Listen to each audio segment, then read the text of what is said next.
మీరు ఎడ్యుకేషన్ రంగంలో చాలా కీలకంగా చూస్తున్నారు. అయితే ఈ కొత్త గవర్నమెంట్ రేవంత్ రెడ్డి ప్రభుత్వం వచ్చిన తర్వాత విద్యాపరంగా ఆయన పాలన ఎలా ఉందండి? నిజంగా చెప్పాలంటే రేవంత్ రెడ్డి గారు ముఖ్యమంత్రి అయిన తర్వాత వారు ఇచ్చిన హామీల ప్రకారంగా గతం కంటే భిన్నంగా చేస్తారనో లేదా వారు ఇచ్చిన హామీలు ఇమ్మీడియట్గా నెరవేరుస్తారని చెప్పి ప్రజలు నమ్మారు. అవును. కానీ ఎక్కడా కూడా ఆ రకం కనిపించట్లేదు. ఇంకా విద్యా వ్యవస్థకి ఎక్కడ దాకా వచ్చిందండి? వారు ఇచ్చిన హామీలు డిసెంబర్ 9 నాడు అమలు చేస్తున్న హామీలే ముందుకు రాలేదు.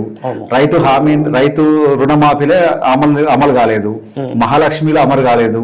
ఎక్కడ చూసినా వారు ఇచ్చిన హామీలు అంటే డిసెంబర్ 9 నాడు నెరవేరుస్తున్న హామీలు నెరవేరలేదు. కానీ ఇంకా విద్యా వ్యవస్థ విద్యా ప్రక్షాళన చేయడానికి ఏదో ప్రయత్నం చేస్తూ ఉన్నారు. నిజంగా సక్సెస్ కావాలని కోరుకుంటా ఉన్నాను. నేను ఒక ఎడ్యుకేషనిస్ట్ కానివ్వండి, ఒక విద్యార్థి నాయకుడు కానివ్వండి, విద్యా దర్శించిన నాయకునిగా పనిచేస్తున్నా కాబట్టి విద్యా వ్యవస్థను ఎవరు పటిష్టం చేసినా అది ఆహ్వానించాల్సిందే. అది రేవంత్ రెడ్డి గారు చేసినా లేదా ఇంకో పార్టీ చేసినా కూడా దాన్ని మేము డెఫినెట్ గా ఆహ్వానిస్తాం. మారింది అంటే క్యాంపస్ లో మళ్ళీ జరిగిన పోరాటం వల్లే ఆ దిశగా ఏమన్నా స్టెప్స్ పడుతున్నాయి అనుకోవచ్చా? మాటలేనా? తప్పండి. అది క్యాంపస్ జరిగిన పోరాటం వల్ల ఏం మారలేదు. కానీ కొంతమంది పని కట్టుకొని బీఆర్ఎస్ పార్టీ మీద, కేసీఆర్ గారి మీద నిరుద్యోగుల వల్ల ఈ రకంగా జరుగుతుంది, నిరుద్యోగుల వల్ల ఈ రకంగా అయిపోతుంది, ఈ ప్రభుత్వం ఏమీ చేయలేకపోయింది అని కేసులు వేసేది వాళ్ళే, మళ్ళీ మొసలు కన్నీరు కాచి యూనివర్సిటీలో ధర్నాలు రాష్ట్రాలు చేసేది వాళ్ళే. ఆ రకంగా కొంత నెగిటివ్ అయిన మాట వాస్తవమే. అది మీకు ఖచ్చితంగా ఒప్పుకోవాల్సిన అవసరం, ఒప్పుకుంటాం అది కూడా. కానీ ఇది ప్రజలకు తెలిసింది కదా. ఈరోజు 9 నెలల కాలంలో ఈ రోజు వరకు ఎందుకు నోటిఫికేషన్ వేయట్లేరు? కేసీఆర్ గారు వేసిన నోటిఫికేషన్ మళ్ళీ 30,000 జాబులు ఇచ్చి మేమేదో గొప్ప పని చేసినామని చెప్పే ప్రయత్నం చేస్తూ ఉన్నారు కదా. నిజాం ఎక్కడ చూసినా ఎల్బీ స్టేడియంలో పెట్టి వాటికి ఆఫర్ లెటర్లు ఇస్తా ఉన్నారు. ఇవన్నీ ఎవరి వల్ల అయింది? ఎవరు నోటిఫికేషన్ వేసారు? ఈ ప్రక్రియ మొత్తం ఎవరి హయాంలో అయింది? డెఫినెట్ గా కేసీఆర్ గారి హయాంలో అయింది. కానీ వారు చేసిన జాప్యం వల్లనే, అంటే వారు చేసిన కోర్టులకు వెళ్ళి కేసుల వల్లనే కొంత జాప్యం జరిగింది. అవే ఇప్పుడు మళ్ళీ అయినట్టు చూపిస్తారు తప్ప ఈ ప్రభుత్వం ఒక్క నోటిఫికేషన్ వల్ల ఒక ఉద్యోగం ఇవ్వాలి. అంటే ప్రజలు అర్థం చేసుకుంటున్నారా? మార్పు అంటున్నారు కదా. మార్పు మొదలైంది అన్నారు, మార్పు చూస్తా ఉన్నారు. ఇందిరమ్మ రాజ్యం అన్నారు. ఇందిరమ్మ రాజ్యం అంటే ఇప్పుడున్న యూత్ కి ఇందిరమ్మ రాజ్యం తెలియదు జనరల్ గా. ఎందుకంటే ఇందిరమ్మ రాజ్యం అంటే ఏదో కాంగ్రెస్ పార్టీ ఒక మార్పు రాజకీయం అనుకున్నారు. కానీ ఇప్పుడు ఉన్నటువంటి పెద్దరికం అంటారు ఒక 40 to 50, 55 ఏజ్ తెలుసు. ఆ రోజు ఆనాడు ఉన్నటువంటి ఎమర్జెన్సీ కాలం ఏ రకంగా ఉంది. మళ్ళీ దాన్ని తిరిగి తీసుకొస్తారు తెలంగాణలో. మళ్ళీ ఫ్యాక్షన్ హత్యలు తీసుకొస్తా ఉన్నారు, గ్రామాల్లో రాజకీయ హత్యలు తీసుకొస్తా ఉన్నారు, గ్రామాల్లో ఉన్నటువంటి అసమానతలు మళ్ళీ పూర్తి చేసే విధంగా తీసుకొస్తా ఉన్నారు. కాబట్టి ప్రజలకు అయ్యో మేము పొరపాటు చేసినామేమో అనే విధంగా ఈరోజు ప్రజల్లో ఒక ప్రక్షాళన జరుగుతూ ఉంది, ప్రజల్లో ఒక చర్చ జరుగుతూ ఉంది. మరి రాబోయే రోజుల్లో ఏ ఎలక్షన్స్ వచ్చినా, ఏ సందర్భం వచ్చినా మళ్ళీ కేసీఆర్ గారి వెంట, బీఆర్ఎస్ వెంట నిలవడానికి ప్రజలంతా సిద్ధంగా ఉన్నారు. అంటే మనలో మాట అండి, జనరల్ గా కేసీఆర్ కుటుంబం తప్ప తెలంగాణలో ఎవరు బాగుపడలేదు, అందుకే తెలంగాణ ప్రజలు విసిరి కొట్టారు అంటారు. పార్లమెంట్ అది మళ్ళీ పార్లమెంట్ ఎన్నికల్లో కూడా మనం చూసాం, 2 ఎన్నికల్లో కూడా గ్యాప్. దాన్ని ఎలా చూడాలంటారు? ఒకటండి, ఎవరైతే కుటుంబ పార్టీ అని ముద్ర వేస్తా ఉన్నారో వాళ్ళ యొక్క రాజకీయ పార్టీ, వారి యొక్క రాష్ట్ర నాయకత్వాన్ని మనం ఒకసారి తీసుకోవాల్సిన అవసరం ఉంది. ఏ కాంగ్రెస్ బాగుపడింది కుటుంబ పార్టీ కాదు, ఎవరు వాళ్ళ ఫ్యామిలీ తప్ప ఎవరు సంపాదించుకోలేదు, వాళ్ళ ఫ్యామిలీలో ఎంప్లాయ్మెంట్ తప్ప వేరే వాళ్ళకి ఎంప్లాయ్మెంట్ దొరకలేదు అనేది. నేను ఒక ప్రశ్న అడుగుతా ఉన్నాను. మన జిఆర్టీ ద్వారా నేను ఒక తెలంగాణ ప్రజలు కానివ్వండి లేదా అన్నటువంటి ఆ పార్టీ నాయకులు ఒక ప్రశ్న అడుగుతా ఉన్నాను. మరి ఆనాడు తెలంగాణ ఉద్యమంలో పెద్ద ఉద్యోగాలు వచ్చి 2006లో ఉద్యమంలో కలిసినప్పుడు ఎందుకు ఆ మాట మాట్లాడలేదు? మీరే ఎందుకు వస్తున్నారు, మీ కుటుంబం ఎందుకు వస్తున్నారు, మేము కూడా అందరం వస్తామని చెప్పి ఎందుకు మాట్లాడలేదు నాయకులు? మరి ఆనాడు వివిధ పార్టీలో ఉండి పదవులు అనుభవించారు కదా. కనీసం రాజీనామా చేస్తా అంటే ఎవరు రాలే కదా అండి. మరి ఆనాడు ఏమనుకోవాలి మనం? ఆనాడు ఈ కొడుకులు, అన్నలు, తమ్ములు ఎక్కడ పోయారు? ఈరోజు కోమటిరెడ్డి వెంకరెడ్డి గారు ఉన్నారు, వారి అన్న రాజగోపాల్ రెడ్డి గారు ఉన్నారు, ఈ రోజు మల్లు బట్టి విక్రమార్క ఉన్నారు, మల్లు రవి గారు ఉన్నారు. ఎక్కడ కుటుంబ పాలన, ఎక్కడ అన్నదమ్ములు, ఎక్కడ చేయట్లేదు చెప్పండి. అంటే కేవలం ఇది ఒక ఆపాదన అనేది బీఆర్ఎస్ పార్టీకి మాత్రమే ఆపాదించి రాజకీయ లబ్ధి పొందే ప్రయత్నం చేస్తూ ఉంది తప్ప అనేటువంటి పార్టీ, కుటుంబ చరిత్ర అన్నటువంటి పార్టీలు స్వాతంత్రానంతరం వచ్చినటువంటి నాటి నుంచి ఈ రోజు వరకు కూడా వారి హయాం నడుస్తున్నటువంటి పార్టీలు ఈరోజు విమర్శిస్తూ ఉంటే ప్రజలు కొంత కన్ఫ్యూజ్ అయ్యారు తప్ప దీంట్లో కుటుంబం అనేది కేసీఆర్ గారికి తెలంగాణ మొత్తం ఒక కుటుంబం, బీఆర్ఎస్ కార్యకర్తలకు తెలంగాణ మొత్తం ఒక కుటుంబంగా భావిస్తుంది తప్ప ఎవరి కుటుంబంలో కింద పనిచేయాల్సిన అవసరం లేదు. ఆ రకంగా మేము ఎప్పుడూ అనుకోలేదు. అంటే పార్టీలో భవిష్యత్తు ఉంది, మళ్ళీ ఈ పార్టీ ఎదిగిద్ది అన్న ధైర్యం కనుక ఉంటే చాలా మంది ఉండేవాళ్ళు. కానీ అందరూ వెళ్ళిపోతున్నారు కదా.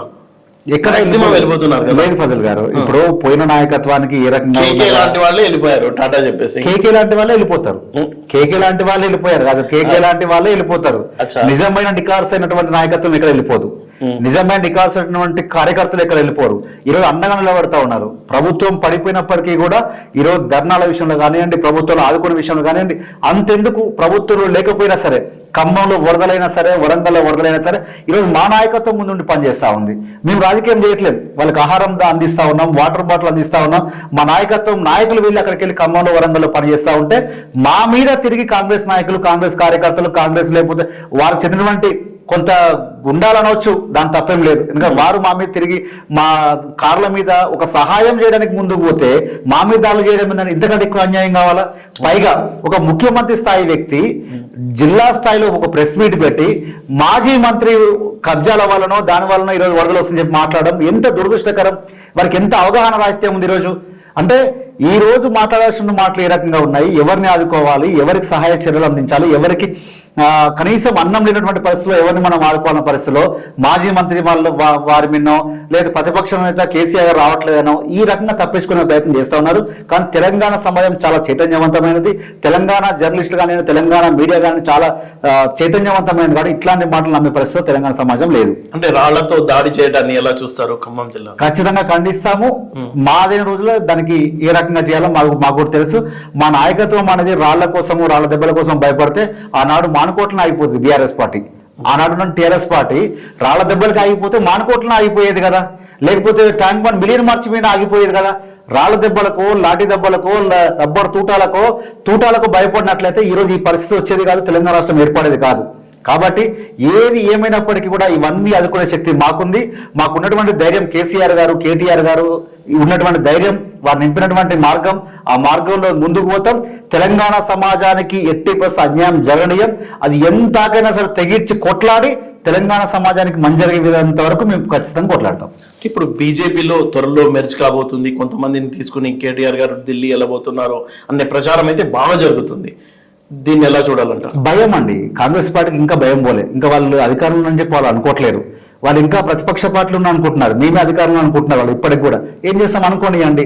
ఆనాడు ప్రతిపక్ష పార్టీలు ఉండి కూడా కాంగ్రెస్ పార్టీ ఏమన్నది బీజేపీకి బీటీఎం అన్నది, బీజేపీ పార్టీ ఏమన్నది కాంగ్రెస్ పార్టీకి బీటీఎం అన్నది. అంటే ఈ రోజు వాళ్ళ వెన్నులో వణుకు పుడుతుంది. కాబట్టి ఈరోజు ఆ భయాందోళన ఇంకా బోలాలు పైకి మాత్రమే ఆ పార్టీ నుంచి మా నాయకత్వం ఒక్క దగ్గరకు వచ్చి అనుకుంటున్నారు తప్ప, మేకపోతు గాంభీర్యం ప్రదర్శిస్తున్నారు తప్ప దాంట్లో వాళ్ళకు ఒక కాన్ఫిడెన్స్ ఇంకా రాలేదు. ఏ రోజైనా ఏమైనా జరగవచ్చు, ఏనాడైనా నాకున్నటువంటి బలగం ఏదైతే ఎమ్మెల్యేలు ఉన్నారో ఏనాడైనా నేను చేసే విధానాలు నచ్చక వెళ్ళిపోవచ్చేమో అని ఒక భయాందోళన ఉంటుంది. కాబట్టి ఈ రకంగా ముద్ర వేసి నాయకత్వాన్ని కొంత కన్ఫ్యూజ్ చేసే వాతావరణం చేస్తా ఉంది తప్ప ఒక్కసారి రెండుసార్లు మోసపోతారు. మరీ ప్రతిసారి మోసపోయే విధంగా నేను చెప్తా మాటలు వింటామంటే దానికి ఒక ఎగ్జాంపుల్ చెప్తా ఫజల్ గారు. వారు అధికారంలో లేనప్పుడు ఇదే రేవంత్ రెడ్డి గారు, ఇదే మల్లు భట్టి విక్రమార్క గారు ఒక్కొక్క చనిపోయిన ప్రతి వ్యక్తికి వరదలు చనిపోయిన 25 లక్షలు ఇవ్వమని చెప్పారు కదా. వారు మాట్లాడిన మాట ఉంది కదా, కావాలన్నా అది రికార్డు నేను వినిపిస్తాను. కానీ మరి వీరు అధికారంకు 9 నెలల తర్వాత ఈరోజు ఖమ్మంలో జరిగినటువంటి మరణాలకు ఎందుకు వారు మరి 20 లక్షలు కంపెన్సేషన్ ఎందుకు ఇవ్వట్లేరు? ఎందుకు వారిని కాపాడుకోలేకపోతా ఉన్నారు? ఎందుకు 10,000 ఇచ్చి చేతులు దొరుకుకుంటా ఉన్నారు? ఎందుకు సహాయ చర్యలు చేయకపోతా ఉన్నారు? 9 మంది వ్యక్తులను ఒక జేసీబీ డ్రైవర్ కాపాడరండి. ఇంతకంటే సిగ్గుచేటు రాష్ట్రంలో ఇంకేం కావాలి? ఈ ప్రభుత్వం ఏం చేస్తా ఉంది? ఈ రాష్ట్ర ప్రభుత్వం ఏం చేస్తా ఉంది? 3 మంత్రులు ఉన్నటువంటి ఖమ్మం జిల్లాలో ఆదుకోలేనటువంటి పరిస్థితిలో ఒక జేసీబీ డ్రైవర్ 9 మంది ప్రాణాలు కాపాడితే ఈ ప్రభుత్వం సిగ్గుపడాల. కానీ ఇప్పటికి కూడా బీఆర్ఎస్ పార్టీ నాయకత్వం మీనో, బీఆర్ఎస్ పార్టీ నాయకుల మీనో నెపం వేసి తప్పించుకునే ప్రయత్నం చేస్తాం తప్ప ఖమ్మం ప్రజలకు స్పష్టంగా అర్థమైంది. ముందు ముఖ్యమంత్రి గారు మాట్లాడుతూ ఉన్నారు, వెనక లేడీస్ అడుగుతా ఉన్నారు 10,000తో ఏం చేయాలి, మమ్మల్ని ఏం కాపాడినట్టు మీరు రోడ్ షోలు చేసుకుంటున్నటువంటి పోయే పరిస్థితి ఉందా? ఈరోజు ప్రెస్ కాన్ఫరెన్స్లు పెడితే వెనకాల పూల డెకరేషన్. సార్ ఎందుకండి ఇంత అన్యాయమా, ఇంత చులకన ప్రజలంటే? ఒకవైపు ప్రాణాలు పోతా ఉంటే వారు పెట్టే ప్రెస్ కాన్ఫరెన్స్లకి వెనక పూల బొకేలతో డెకరేషన్లు, వారికి ఉన్నటువంటి మొబైల్ సర్వీస్ లో ప్రచార రథంలో పర్యటనలు, ఇంతగానం వాళ్ళు అవహేళన చేస్తా ఉంది ప్రజానికాన్ని అంటే ఖచ్చితంగా మీలాంటి జర్నలిస్టులు కానివ్వండి, మీడియాలు కానివ్వండి తిరగబడే రోజు వస్తుంది, మాట్లాడే రోజు వస్తుంది, మౌనం వేయ రోజు వస్తుంది. డెఫినెట్ గా మన రాబోయే రోజుల్లో మాదే అధికారం వస్తుంది. Hi, this is Swathi. Like చేయండి, షేర్ చేయండి, కమెంట్ చేయండి అండ్ సబ్స్క్రైబ్ చేయండి GRTV. Hi, this is Monica. Please like, share and subscribe GRTV.